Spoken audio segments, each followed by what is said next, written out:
ଗୋଟିଏ ବିରାଟ ଜଙ୍ଗଲରେ ଠେକୁଆ ଓ ହରିଣ ବାସ କରୁଥିଲେ। ସେମାନେ ଦୁଇ ଜଣ ବହୁତ ଭଲ ବନ୍ଧୁ ଥିଲେ। ଜଙ୍ଗଲରେ ଯୋଉଠିକୁ ବି ଯାଉଥିଲେ ଦୁଇ ଜଣ ସାଥୀ ହୋଇ ଯାଉଥିଲେ। ପ୍ରତିଦିନ ସକାଳୁ ହେଲେ ଜଙ୍ଗଲକୁ ଖାଦ୍ୟ ପାଇଁ ଦୁଇ ଜଣ ମିଶିକି ଯାଆନ୍ତି। ହେଲେ ଗୋଟିଏ ଦିନ ଶିଆଳର ନଜର ତାଙ୍କ ଦୁଇ ଜଣଙ୍କ ଉପରେ ପଡ଼ିଲା। ଦୌଡ଼ି ଦୌଡ଼ି ଶିଆଳ ଗଲା ବାଘ ମହାରାଜା ପାଖକୁ।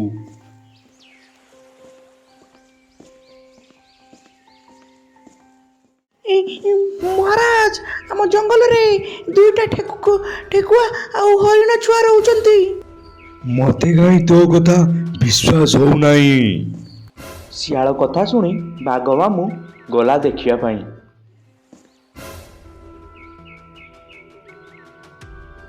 ଏହାକୁ ବାଘ ମହାରାଜ ଆଉ ଶିଆଳ ଲୁଚିକି ଦେଖିଲେ।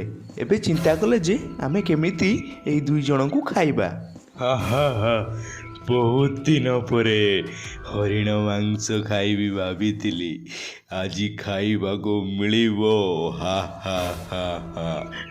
ମହାରାଜ, ମତେ ଟିକେ ଦେବେ ଖାଇବା ପାଇଁ। ଦୁଇ ଖଣ୍ଡ ହାଡ଼ ଆପଣଙ୍କର ଯାହା ବଳିବ ଟିକେ ଦେବେ ଖାଇବା ପାଇଁ।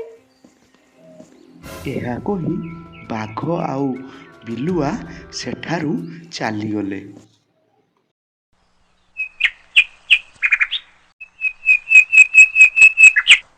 ତା ପରଦିନ ସକାଳ ହେଲା, ଠେକୁଆ ଆଉ ହରିଣ ଜଙ୍ଗଲକୁ ଚରିବା ପାଇଁ ଗଲେ।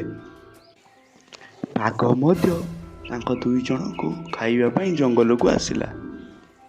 ଠେକୁଆ ଆଉ ହରିଣ ମନ ଖୁସିରେ ଖାଉଥାନ୍ତି। ଖାଇବା ଭିତରେ ହରିଣ ଟିକେ ଦୂରକୁ ପଳେଇଲା। ଠେକୁଆକୁ ବାଘ ମହାରାଜ ଦେଖିଲା। ଇଏ ହଉଛି ଠିକ ସମୟ। ଠେକୁଆର କୋମଳ ମାଂସ ଏବେ ମୁଁ ଖାଇବି। ଏ ଠେକୁଆ, ମୁଁ ଆଜି ତତେ ଖାଇମି। ଆପଣ ମୋତେ ଛାଡ଼ି ଦିଅନ୍ତୁ। ମୋତେ ଖାଇଲେ ଆପଣଙ୍କର ତ ପେଟ ପୁରିବନି।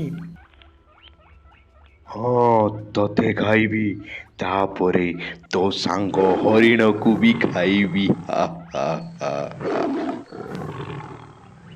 ଠିକ୍ ସେହି ସମୟରେ ହରିଣଟି ଆସିକି ପହଞ୍ଚିଗଲା। ଏ ବାଘ ମାମୁଁ, ଦମ ଅଛି ତ ମତେ ଖାଇକି ଦେଖା। ବାଘ ମାମୁଁ ମନେ ମନେ ଭାବି କହିଲା, ଆଗ ଯାଉଛି ହରିଣକୁ ଖାଇବି, ତାପରେ ଠେକୁଆକୁ ଖାଇବି। ଏମିତିରେ ବି ଠେକୁଆ କୁଆଡ଼େ ଯାଇପାରିବନି। ଠେକୁଆ ଖାଇଲେ ମୋ ପେଟ ବି ପୁରିବନି। ଏହା କହି ହରିଣକୁ ବାଘ ଗୁଡ଼େଇବାରେ ଲାଗିଲା।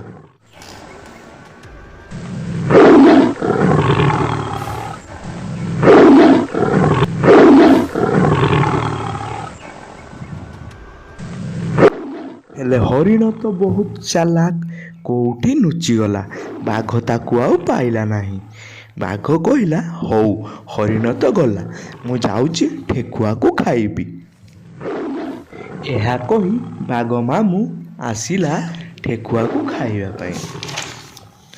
ସେଠି ଆସି ପହଞ୍ଚିଲା ବେଳକୁ ଠେକୁଆ କି କୁଆଡ଼େ ପଳେଇଛି।